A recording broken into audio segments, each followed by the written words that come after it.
നമുക്ക് അധികം പൈസ കൊടുക്കാണ്ട് നല്ല ബഡ്ജറ്റ് ഫ്രണ്ട്ലി ആയിട്ടുള്ള ഒരു ക്യാൻവാസ് ബോർഡ് ഉണ്ടാക്കിയാലോ.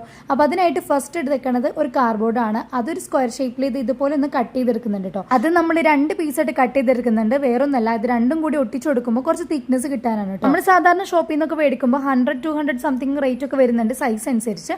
അപ്പോൾ അത്രയും പൈസ ഒന്നും കൊടുക്കേണ്ട ആവശ്യമൊന്നുമില്ല. പിന്നെ എൻ്റെ കയ്യിൽ ഇതുപോലെ ക്യാൻവാസിന്റെ ഒരു ഷീറ്റ് ബുക്ക് ഉണ്ടായിരുന്നു. അപ്പോൾ അതിൽ നിന്ന് ഒരു പേപ്പർ ഞാൻ എടുത്തിട്ടുണ്ട് കേട്ടോ. ഈ ഒരു ഷീറ്റിലേക്ക് നമ്മുടെ കാർഡ്ബോർഡ് ഒന്ന് ഒട്ടിച്ചു കൊടുക്കുക. അപ്പോൾ ഇതുപോലത്തെ ക്യാൻവാസ് ഷീറ്റ് ഇല്ലെങ്കിൽ നിങ്ങൾ വൈറ്റ് ക്ലോത്ത് എടുത്താലും മതി. പക്ഷെ നല്ലൊരു ഒറിജിനാലിറ്റി ഒക്കെ വേണമെങ്കിൽ ഇതുപോലത്തെ ക്യാൻവാസ് ഷീറ്റ് എടുക്കുന്നതായിരിക്കും ബെറ്റർ. അപ്പോൾ ഈ ഒരു ക്യാൻവാസ് ബുക്കിന്റെ ലിങ്ക് ഞാൻ കമ്മ്യൂണിറ്റി പോസ്റ്റ് കൊടുത്തേക്കാം. ഇൻസ്റ്റാഗ്രാം ആണെങ്കിൽ ഹൈലൈറ്റും കൂടി ഒന്ന് ചെക്ക് ചെയ്ത് നോക്കാം കേട്ടോ.